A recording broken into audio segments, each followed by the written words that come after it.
নমস্কার। আমাদের নতুন নিউজ সেগমেন্ট বাল্লিগালিতে আমি আপনাদের সংবাদ উপস্থাপক আলপনা। আজ আমরা আলোচনা করব সাম্প্রতিক এক বলিউড ব্লকবাস্টারের সাফল্যের সঙ্গে যুক্ত কিছু গুরুত্বপূর্ণ দিক ও বিতর্কিত প্রশ্ন নিয়ে। ধুরন্ধরের বলিউডের অস্পৃশ্য বর্ণনাকে চ্যালেঞ্জ। ধুরন্ধর কেবল বক্স অফিসে সফল হয়নি, এটি এক প্রকার বিস্ফোরণ ঘটিয়েছে। ব্যাপক ব্যবসায়িক সাফল্যের মাধ্যমে এই চলচ্চিত্র একটি অস্বস্তিকর কিন্তু অস্বীকার অযোগ্য সত্যকে সামনে এনেছে। দেশের এক বৃহৎ অংশের দর্শক এখন আর সভ্যতাগত পরিচয়, সাংস্কৃতিক আত্মপ্রতিষ্ঠা ও নির্ভীক জাতীয় স্বার্থের বর্ণনাকে গ্রহণ করতে দ্বিধা করে না।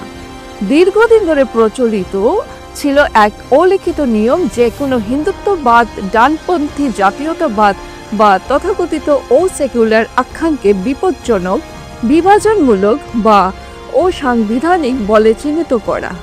ধুরন্ধর সেই ভয়কে প্রশ্নবিদ্ধ করেছে, যদি না ভেঙে দিয়ে থাকে।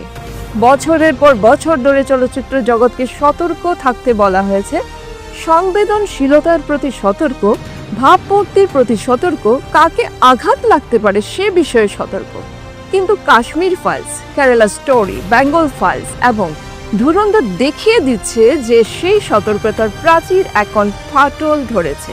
আর দর্শক পিছিয়ে যাচ্ছে না, বরং সামনে এগিয়ে আসছে।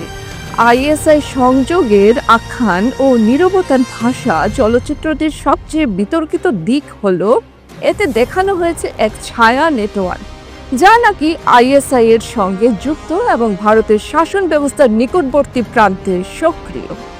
যদিও এটি চলচ্চিত্রগত উপস্থাপনা, একে প্রমাণিত সত্য বলা যাচ্ছে না, তবুও দর্শক প্রতিক্রিয়া ইঙ্গিত দেয় যে বহু মানুষের মনে এটি অমীমাংসিত প্রশ্ন তৈরি করেছে। সরকারি প্রতিষ্ঠানের নীরবতা, ইচ্ছে করে হোক বা কৌশলগত কারণে, এই ধারণাকে আরও শক্তিশালী করেছে। যখন এমন বিস্ফোরক আখ্যানের কোনো জবাব আসে না, তখন অস্বীকার না করাও এক ধরনের ভাষা হয়ে ওঠে। ভারতের মতো দেশে যেখানে বহু ক্ষেত্রে ধারণা প্রমাণের আগেই জন্ম নেয়, সেখানে নীরবতাই অনেক সময় জ্বালানির কাজ করে। নতুন প্রজন্মের নির্মাতা ও সেকুলার ইকোসিস্টেমের প্রশ্ন ক্যামেরার আড়ালে এখন এক ধরনের নীরব বিদ্রোহ তৈরি হচ্ছে।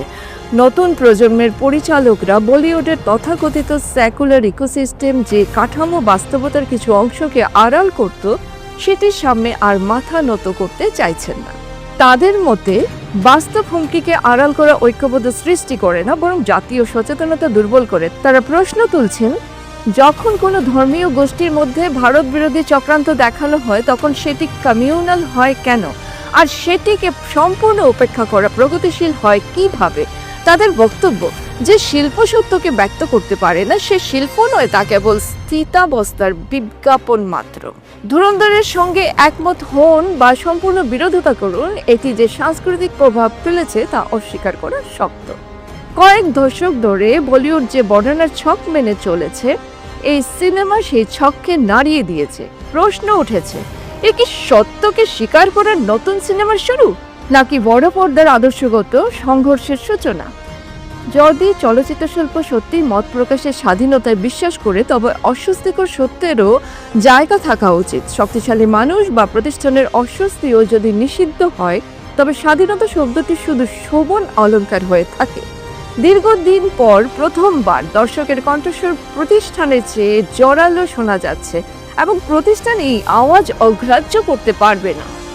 ধুরন্ধর ভারতকে হয়তো বদলায়নি, কিন্তু দেখিয়ে দিয়েছে ভারত ইতিমধ্যেই বদলে গেছে এবং বলিউডকে চাই বা না চাই, সেই পরিবর্তনের সঙ্গে তাল মেলাতেই হবে। Bureau report, CNN24 news, Silchar.